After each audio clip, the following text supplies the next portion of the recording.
Hi hello ನನ್ನೆಲ್ಲ ಪ್ರೀತಿಯ ವೀಕ್ಷಕರಿಗೆ ಹಾಗೆ ನನ್ನ ಪ್ರೀತಿಯ ಸ್ನೇಹಿತರಿಗೆ ಮತ್ತೊಮ್ಮೆ ನಾವು ಚಾನಲ್ಗೆ ಸ್ವಾಗತ ಸುಸ್ವಾಗತ. ಮೊದಲದಾಗಿ ಎಲ್ಲರೂ ಹೇಗಿದ್ದೀರಾ? ಹೋಪ್ಫುಲಿ ಎಲ್ಲ ಚೆನ್ನಾಗಿದ್ದೀರಾ ಅಂತ ಅನ್ಕೊಂಡಿದ್ದೀನಿ. ಅಂಡ್ ಎಲ್ಲ ನಿಮ್ಮ ಕೆಲಸಗಳು ಕೂಡ ತುಂಬಾನೇ ಅದ್ಭುತವಾಗಿ ನಡೀತಾ ಇದೆ ಅಂತ ಕೂಡ ನಾನು ಭಾವಿಸ್ತೀನಿ. ಸೊ ಸ್ನೇಹಿತರೆ, ಇವತ್ತಿನ ಈ ಒಂದು ವಿಡಿಯೋದಲ್ಲಿ ಒಂದು ಇಂಟ್ರೆಸ್ಟಿಂಗ್ ಆಗಿರುವಂತಹ ಒಂದು ಸಸ್ಪೆನ್ಸ್ ಆಗಿರುವಂತಹ ಒಂದು ಕಂಟೆಂಟ್ ನ ನಿಮಗೋಸ್ಕರ ತಂದಿದ್ದೀನಿ. ಅಂಡ್ ಖಂಡಿತವಾಗ್ಲೂ ಈ ಒಂದು ವಿಡಿಯೋನ ನೀವು ಎಂಜಾಯ್ ಮಾಡ್ತೀರಾ ಅಂತ ಹೇಳ್ತಾ ವಿಡಿಯೋನಲ್ಲೂ ಕೂಡ ಸ್ಕಿಪ್ ಮಾಡದೆ ಹೇಳಿ ತನಕ ನೋಡಿ. ಹಾಗೇನೆ ಯಾರೆಲ್ಲ ಚಾನೆಲ್ನ ಸಬ್ಸ್ಕ್ರೈಬ್ ಮಾಡಿಲ್ಲ ದಯವಿಟ್ಟು ಈಗಲೇ ಹೋಗ್ಬಿಟ್ಟು ಸಬ್ಸ್ಕ್ರೈಬ್ ಮಾಡಿಬಿಡ್ರಪ್ಪ. ಹಾಗೆ ಈ ಒಂದು ವಿಡಿಯೋ ನೋಡೋದಕ್ಕಿಂತ ಮುಂಚೆ ನಿಮ್ಮ ಇಯರ್ಫೋನ್ಸ್ನ ಪ್ಲಗ್ ಇನ್ ಮಾಡ್ಕೊಳ್ಳಿ ಫಾರ್ ಬೆಟರ್ ಹಿಯರಿಂಗ್ ಎಕ್ಸ್ಪೀರಿಯನ್ಸ್. ಇನ್ನ ಎಂಜಾಯ್ ಮಾಡ್ತೀರಾ ಈ ಒಂದು ಸ್ಟೋರಿನ ಅಂತ ಹೇಳ್ತಾ ಬನ್ನಿ ಸ್ನೇಹಿತರೆ, ಇವತ್ತಿನ ಈ ಒಂದು ವಿಡಿಯೋನ ಸ್ಟಾರ್ಟ್ ಮಾಡೋಣ. So 9th August 2016. ಸೊ ಆ ದಿನ ಅರುಣ್ ಕುಮಾರ್ ಅನ್ನೋ ಒಬ್ಬ ವ್ಯಕ್ತಿನ ಅವನ ಮನೆ ಅಕ್ಕಪಕ್ಕ ಇರೋ ನೇಬರ್ಸ್ ಅವನನ್ನ ಕರ್ಕೊಂಡು ಬಂದು ಪೊಲೀಸ್ ಸ್ಟೇಷನ್ಗೆ ಒಪ್ಪಿಸ್ತಾರೆ. ಆ ಒಂದು ಕಾಸ್ ಏನು ಅಂದ್ರೆ ಸಡನ್ ಕೊಲಾಪ್ಸ್ ಆಗಿರ್ತಾನೆ, ಸಿವಿಯರ್ ಚೆಸ್ಟ್ ಪೇನ್ ಆಗಿರುತ್ತೆ, ಆ್ಯಂಡ್ ಎಷ್ಟೇ ಎಬ್ಸೋದಕ್ಕೆ ಪ್ರಯತ್ನ ಪಟ್ಟರು ಅವನು ಎದ್ದೇಳ್ತಾ ಇರಲಿಲ್ಲ. ಸೊ ಅವನನ್ನು ಕರ್ಕೊಂಡು ಬಂದು ಪಕ್ಕದಲ್ಲಿ ಹತ್ತಿರದಲ್ಲಿದ್ದಂತಹ ಪೊಲೀಸ್ ಸ್ಟೇಷನ್ಗೆ ಅವನ ಅಕ್ಕಪಕ್ಕ ಇರೋ ನೇಬರ್ಸ್ ಅವನನ್ನು ಕರ್ಕೊಂಡು ಬರ್ತಾರೆ. ಸೊ ಬೈ ದ ಟೈಮ್ ಪೊಲೀಸರು ಬರೋ ಅಷ್ಟೊತ್ತಿಗೆ ಸ್ಟೇಷನ್ಗೆ ಆಲ್ರೆಡಿ ಅರುಣ್ ಕುಮಾರ್ ಸತ್ತೋಗಿರ್ತಾನೆ. ಸೊ ಡಾಕ್ಟರ್ ಬಂದ್ಬಿಟ್ಟು ಚೆಕ್ ಮಾಡ್ತಾರೆ. ಡಾಕ್ಟರ್ ಏನು ರಿಪೋರ್ಟ್ ಮಾಡ್ತಾರೆ ಅಂದರೆ ಅರುಣ್ ಕುಮಾರ್ ಕಾರ್ಡಿಯಕ್ ಅರೆಸ್ಟ್ ಆಗಿದೆ ಅಂತ ಹೇಳ್ತಾರೆ.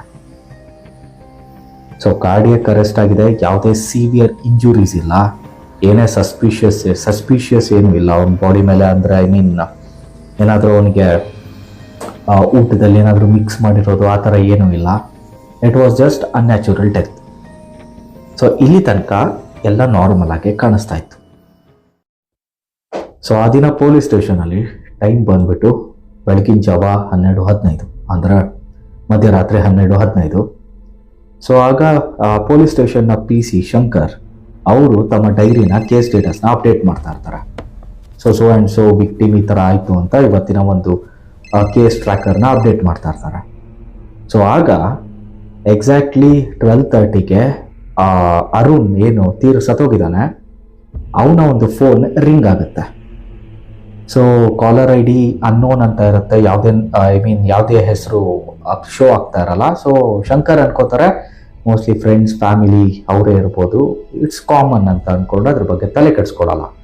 ಆ್ಯಂಡ್ ಮತ್ತೆ 1:40 ಮಧ್ಯರಾತ್ರಿ ಬೆಳಗಿನ ಜಾವ 1:40ಗೆ ಮತ್ತೆ ಫೋನ್ ರಿಂಗ್ ಆಗುತ್ತೆ, ಅದೇ ಸೇಮ್ ನಂಬರ್. ಆ್ಯಂಡ್ ಮತ್ತೆ 3 ಗಂಟೆಗೆ ಸೇಮ್ ನಂಬರ್ ರಿಂಗ್ ಆಗುತ್ತೆ. ಸೊ ಬೆಳಗಿನ ಜಾವ 4 ಗಂಟೆಗೆ ಪೋಸ್ಟ್ ಮಾರ್ಟಮ್ ರಿಪೋರ್ಟ್ ಬರುತ್ತೆ. ಆ್ಯಂಡ್ ಪೋಸ್ಟ್ ಮಾರ್ಟಮ್ ರಿಪೋರ್ಟಲ್ಲಿ ಕನ್ಫರ್ಮ್ ಆಗುತ್ತೆ it was a cardiac arrest ಅಂತ ಕನ್ಫರ್ಮ್ ಆಗುತ್ತೆ. ಆ್ಯಂಡ್ ಕೇಸ್ ಕ್ಲೋಸ್ ಆಯಿತು ಅಂತ ಪೊಲೀಸರು ಅಂದ್ಕೊಳ್ತಾರೆ. ಸೊ 10th August ಅಂದರೆ ನೆಕ್ಸ್ಟ್ ಡೇ ಬೆಳಗ್ಗೆ ಸಬ್ ಇನ್ಸ್ಪೆಕ್ಟರ್ ರಾಘವ್ ಅವರು ಅರುಣ್ ಫೋನನ್ನು ತನ್ನ ಫ್ಯಾಮಿಲಿ ಮೆಂಬರ್ಸ್ಗೆ ಕೊಡೋದಕ್ಕಂತ ಹೋಗ್ತಾರೆ. ಸೊ ಆಗ ಚೆಕ್ ಮಾಡ್ತಾರೆ, ಒಂದೇ ನಂಬರಿಂದ 7 ಮಿಸ್ಡ್ ಕಾಲ್ ಕಂಟಿನ್ಯೂಸ್ ಆಗಿ ಬಂದಿರುತ್ತೆ. ಆ್ಯಂಡ್ ಸ್ಟ್ರೇಂಜ್ ಪಾರ್ಟ್ ಏನಂದ್ರೆ ಸ್ನೇಹಿತರೆ, ಆ ಒಂದು ನಂಬರ್ ಏನಿದೆ ಅದು ಅರುಣ್ದೆ, ಅವನದೇ ಒಂದು same number, same sim. Raghav ಅವ್ರಿಗೆ ತುಂಬಾನೇ ಕನ್ಫ್ಯೂಸ್ಡ್ ಆಗುತ್ತೆ. ಇದು ಆಗೋದಕ್ಕೆ ಸಾಧ್ಯನೇ ಅಲ್ಲ ಅನ್ಲೆಸ್ ಅಂಡ್ ಅಂಟಿಲ್ ಯಾರಾದರೂ ಇವನ ಒಂದು ಸಿಮ್ ಅಥವಾ ಫೋನನ್ನು ಕ್ಲೋನ್ ಮಾಡಿದ್ರೆ ಮಾತ್ರ ಈ ಥರ ಸಾಧ್ಯ. ಇದನ್ನು ಅವರು ತಮ್ಮ ಫ್ಯಾಮಿಲಿ ರಿಲೇಟಿವ್ಸ್ ಹತ್ರ ಕೇಳ್ತಾರೆ. ಅವ್ರು ನನಗೆ ಇದ್ರ ಬಗ್ಗೆ ಏನೂ ಗೊತ್ತಿಲ್ಲ ಅಂತ ಹೇಳ್ತಾರೆ. ಸೊ ಓಕೆ ಅಂತ ಹೇಳ್ಬಿಟ್ಟು ಯಾರು ಅದನ್ನು ಅಷ್ಟು ಸೀರಿಯಸ್ ಆಗಿ ತಗೊಳ್ಳದೆ ಮೊಬೈಲ್ನ ವಾಪಸ್ ಇಸ್ಕೊಂಡು ಅರುಣ್ನ ಒಂದು ಫೈನಲ್ ಅಂತ್ಯಕ್ರಿಯೆ ಏನಿದೆ ಅದನ್ನು ಮಾಡೋದಕ್ಕಂತ ಹೋಗ್ತಾರೆ. ಸೊ ಸ್ನೇಹಿತರೆ, ಇಷ್ಟೆಲ್ಲ ಆಗಿ ಕರೆಕ್ಟಾಗಿ 8 ದಿನ ಆದಮೇಲೆ 18th August ಬೆಳಗಿನ ಜಾವ 2:30ಗೆ, ಓಕೆ ರಾತ್ರಿ 2:30. ಸೊ ಆಗ ಸ್ಟೇಷನ್ಗೆ ಒಂದು ಕಾಲ್ ಬರುತ್ತೆ. ಸೊ PC ನಮ್ಮ ಶಂಕರ್ ಅವರು ಅದನ್ನು ಹೋಗ್ಬಿಟ್ಟು ಕಾಲ್ನ ಪಿಕ್ ಮಾಡ್ತಾರೆ. ಸೊ ಕಾಲ್ ಪಿಕ್ ಮಾಡಿಬಿಟ್ಟು 1 ಮಿನಿಟ್ ಏನು ಮಾತಾಡೋದಲ್ಲ, ಓಕೆ, ಶಂಕರ್ ಏನು ಮಾತಾಡದೆ ಫೋನನ್ನು ಡಿಸ್ಕನೆಕ್ಟ್ ಮಾಡಿಬಿಟ್ಟು ಬಂದು ತಮ್ಮ ಸೀಟಲ್ಲಿ ಕೂತ್ಕೋತಾರೆ. ಸೊ ಸಬ್ ಇನ್ಸ್ಪೆಕ್ಟರ್ ರಾಘವ್ ಕೂಡ ಅಲ್ಲೇ ಇರ್ತಾರೆ. ಸೊ ಕೇಳ್ತಾರೆ, ಶಂಕರ್ ಏನಾಯ್ತು, ಯಾರದು ಫೋನ್, ಯಾರು ಕಾಲ್ ಮಾಡಿತ್ತು ಅಂತ ಕೇಳ್ತಾರೆ. ಆಗ ಶಂಕರ್ ಒಂದು ಶಾಕಿಂಗ್ ಒಂದು ಹೇಳಿಕೆನ ಹೇಳ್ತಾರೆ. ಅದು ಕೇಳೋರಿಗೆ ನಗು ಬಂದ್ಬಿಡುತ್ತೆ, ಆ ಥರ ಇತ್ತು. ಸೊ ಅವ್ರು ಏನು ಹೇಳ್ತಾರೆ, ಸರ್ ಯಾರೋ ಗೊತ್ತಿಲ್ಲ, ಯಾರೋ ಒಂದು ಮೇಲ್ ವಾಯ್ಸ್ ಆ್ಯಂಡ್ ತುಂಬಾ ಟಯರ್ಡ್ ಆಗಿತ್ತು ವಾಯ್ಸು. ಅವ್ರು ಹೇಳ್ತಾ ಇದ್ರು, ನಾನು ಅರುಣ್ ಮಾತಾಡ್ತಾ ಇರೋದು, ನಾನು ಆ್ಯಕ್ಚುಲಿ 9th ಆಗಸ್ಟ್ಗೆ ಸತ್ತಿಲ್ಲ, 10th ಆಗಸ್ಟ್ಗೆ ಸತ್ತೋಗಿರೋದು. ನಿಮ್ಮ ಡೈರಿ ಏನಿದೆ ಅದನ್ನು ಅಪ್ಡೇಟ್ ಮಾಡ್ಕೊಳ್ಳಿ ಅಂತ ಹೇಳ್ತಾರೆ. ಸೊ ಇದನ್ನು ಕೇಳಿಬಿಟ್ಟು ರಾಘವ್ಗೆ ಆ್ಯಕ್ಚುಲಿ ನಗು ಬರೋದಿಲ್ಲ, ತುಂಬಾ ಸರ್ಪ್ರೈಸ್ ಹಾಗೆ ತುಂಬಾ ಶಾಕಿಂಗ್ ಆಗುತ್ತೆ. ಬಟ್ ಇದನ್ನು ಶಂಕರ್ ಅವರು ತುಂಬ ಕಾಮಿಡಿಯಾಗಿ ತೊಗೊಂಡಿರ್ತಾರೆ.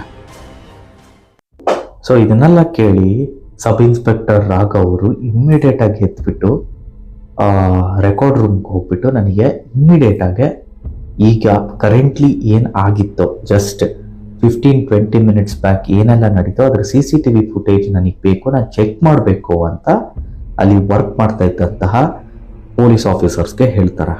ಆ್ಯಂಡ್ ಇಮಿಡಿಯೇಟಾಗಿ ಅವರು CCTV ಫುಟೇಜಸ್ನ ಕೂಡ ತೋರಿಸ್ತಾರೆ.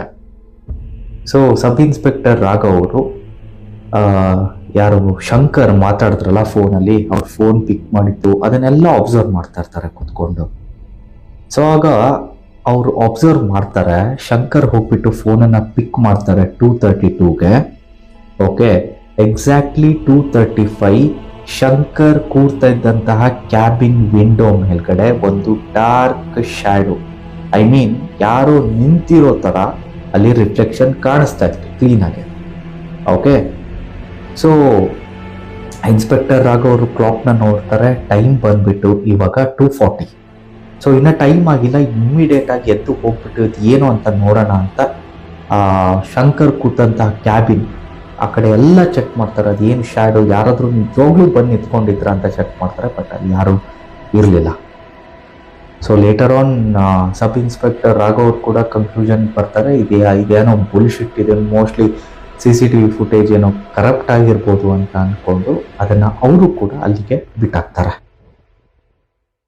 ಸೊ ಇದೆಲ್ಲ ನೋಡಾದ್ಮೇಲೆ ರಾಘವ್ಗೆ ಇದೆಲ್ಲ ಬುಲ್ಶಿಟ್ ಅಂತ ಒಂದು ಕ್ಷಣ ಅನಿಸಿದ್ರು ಕೂಡ ಅವನಿಗೆಲ್ಲೋ ಮನಸ್ಸಲ್ಲಿ ಸಮಥಿಂಗ್ ಈಸ್ ರಾಂಗ್ ಅಂತ ಅನಿಸ್ತಾನೆ ಇರುತ್ತೆ. ಸೊ ರಾಘವ್ ಏನು ಮಾಡ್ತಾನೆ, ಒಂದು ದಿನ ಆ ಒಂದು ಕೇಸನ್ನು ರೀಓಪನ್ ಮಾಡೋಣ ಅಂತ ವಾಪಸ್ ಅರುಣ್ ಮನೆಗೆ ಹೋಗ್ತಾನೆ. ಸೊ ಹೋಗ್ಬಿಟ್ಟು ನೋಡ್ತಾನೆ, ಕಂಪ್ಲೀಟ್ ಡಸ್ಟ್ ಆಗಿರುತ್ತೆ ಮನೆ ಪೂರ್ತಿ. ಆ್ಯಂಡ್ ಮೇನ್ ಡೋರಿಗೆ ಆ ಒಂದು ಲಾಕ್ ಏನಾಕಿರುತ್ತೋ ಅದು ಹಾಗೇ ಇತ್ತು. ಆ್ಯಂಡ್ ಹಿಂದೆ ಬೆಡ್ರೂಮ್ ಹತ್ರ ಹೋಗ್ತಾನೆ, ಬೆಡ್ರೂಮ್ ವಿಂಡೋ ಇಂದ ನೋಡ್ತಾನೆ, ಕಂಪ್ಲೀಟ್ ಆ ಒಂದು ಸ್ಟಾರ್ಟಿಂಗ್ ಅವ್ರ ಮನೆಯವ್ರು ಹೇಗೆ ಬಿಟ್ಟು ಹೋಗಿದ್ರೋ ಅದೇ ರೀತಿ ಬೆಡ್ರೂಮ್ ಇದೆ. ಐ ಮೀನ್ ಮನೆ ಕಂಪ್ಲೀಟ್ ಆ ಒಂದು ಕಿಟಕಿಯಲ್ಲಿ ಅವನಿಗೆ ಏನು ಕಾಣಿಸ್ತಾ ಇತ್ತು ಎಲ್ಲ ಮುಂಚೆ ಹೇಗೆ ಬಿಟ್ಟು ಹೋಗಿದ್ರೋ ಹಾಗೇ ಇದೆ. ಆ್ಯಂಡ್ ಆ ಒಂದು ಬೆಡ್ ಮೇಲ್ಗಡೆ ಅವನ ಅರುಣ್ದು ಒಂದು ಯಾರು ರಾಘವ್ ಮುಂಚೆ ಕೊಟ್ಟಿದ್ರಲ್ಲ ಫೋನ್ ಅವ್ರ ಫ್ಯಾಮಿಲಿ ಮೆಂಬರ್ಸ್ಗೆ, ಆ ಫೋನ್ ಕೂಡ ಅಲ್ಲೇ ಇದೆ. ಓಕೆ, ಅದನ್ನು ಯಾರು ತಗೊಂಡು ಹೋಗಿಲ್ಲ, ಅಲ್ಲೇ ಇದೆ. ಸೊ ಅಕ್ಕಪಕ್ಕ ಮನೆಯವ್ರ ಹತ್ರ ವಿಚಾರಿಸಿದಾಗ ಅವ್ರು ಏನು ಹೇಳ್ತಾರೆ, ಇಲ್ಲ ಸರ್, ಅರುಣ್ ಏನು ಸತ್ತೋದ್ನಲ್ಲ ಅವ್ನ ಫ್ಯೂನ್ರಲ್ ಆದಮೇಲೆ ಈ ಮನೆ ಕಡೆ ಅವ್ರ ರಿಲೇಷನ್ಸ್ ಆಗಿರಲಿ ಅಥವಾ ಅವ್ರ ಪರಿಚಯದವ್ರಾಗಿರಲಿ ಯಾರೂ ಈ ಮನೆಗೆ ಬಂದೇ ಇಲ್ಲ. ಅವತ್ತು ಹೇಗೆ ಬಿಟ್ಟೋಗಿದ್ರೋ ಇವತ್ತಿಗೂ ಕೂಡ ಈ ಮನೆ ಹಾಗೇ ಇದೆ ಅಂತ ಹೇಳ್ತಾರೆ. ಸೊ ಇಮ್ಮಿಡಿಯೇಟಾಗಿ ರಾಘವ್ ಅವರು ತಮ್ಮ ಸ್ಟೇಷನ್ಗೆ ಹೋಗ್ಬಿಟ್ಟು ಅರುಣ್ ಕುಮಾರ್ದು ಆ ಒಂದು ಪೋಸ್ಟ್ ಮಾರ್ಟಮ್ ರಿಪೋರ್ಟ್ನ ತುಂಬ ಡೀಟೇಲ್ ಆಗಿ ಅನಲೈಸ್ ಮಾಡೋದು ಸ್ಟಾರ್ಟ್ ಮಾಡ್ತಾರೆ.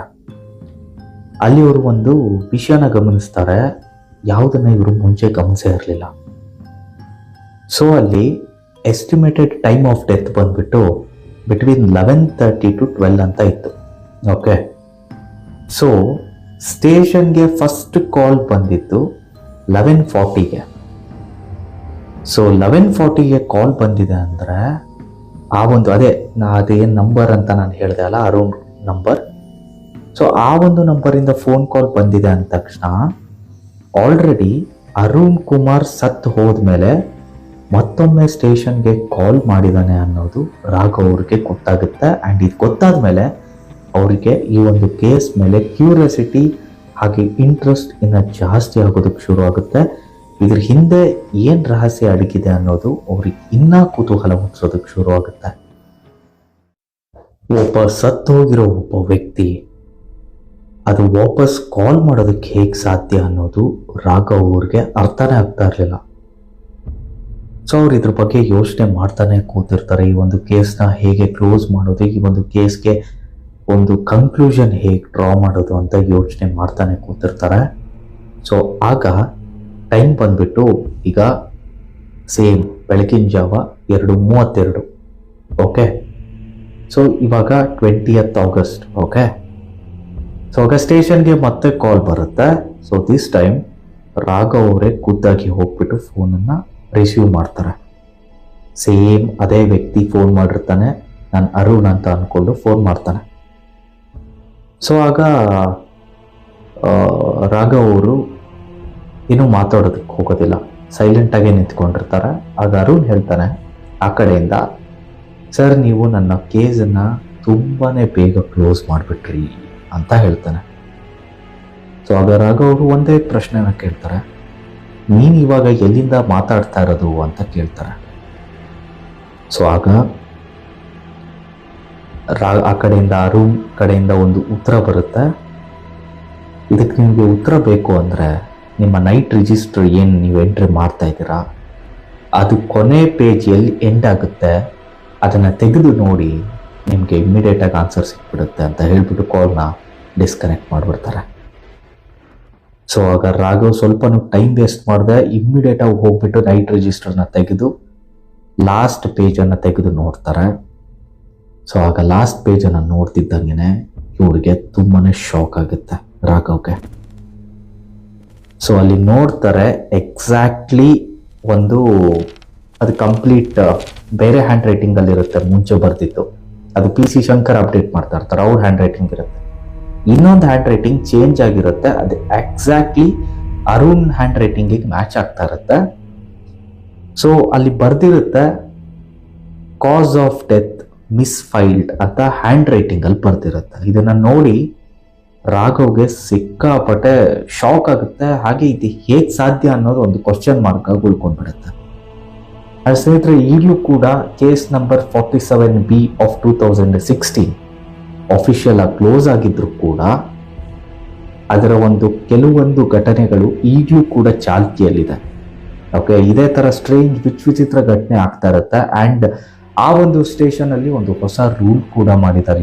ಇವಾಗ ಯಾವುದೇ ಹೊಸ ಕೇಸಸ್ ಆಗಿರಲಿ, ಆ ಒಂದು ರಿಜಿಸ್ಟ್ರಿಗೆ ಎಂಟ್ರಿ ಆಗೋಕ್ಕಿಂತ ಮುಂಚೆ 2 ಗಂಟೆ ಆಗಿತ್ತು ಅಂದರೆ 2 ಗಂಟೆ ಬೆಳಗಿನ ಜಾವ 2 ಗಂಟೆ ಆದರೆ ಆ ಒಂದು ರಿಜಿಸ್ಟ್ರಿಗೆ ಎಂಟ್ರಿ ಮಾಡೋದಿಲ್ಲ, ಬೆಳಗ್ಗೆನೇ ಅವರು ಎಂಟ್ರಿ ಮಾಡ್ಕೊಳ್ಳೋದು.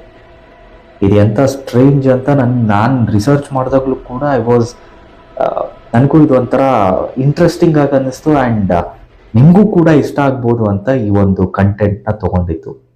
ಸೊ ಹೋಪ್ಫುಲಿ ಈ ಒಂದು ಕತೆ ನಿಮ್ಗೆ ಇಷ್ಟ ಆಯಿತು ಅಂತ ಅಂದ್ಕೊಂಡಿದ್ದೀನಿ. ಆ್ಯಂಡ್ ಇದೇ ರೀತಿ ಇನ್ನಷ್ಟು ಸಸ್ಪೆನ್ಸ್ ಹಾಗೆ ಹಾರರ್ ಸ್ಟೋರೀಸ್ಗಳಿಗೆ ನಮ್ಮ ಚಾನಲ್ನ ಸಬ್ಸ್ಕ್ರೈಬ್ ಮಾಡ್ಕೊಳ್ಳಿ. ಮುಂದಿನ ವಿಡಿಯೋದಲ್ಲಿ ಮತ್ತೆ ಭೇಟಿಯಾಗೋಣ. Until then take care and thank you for watching.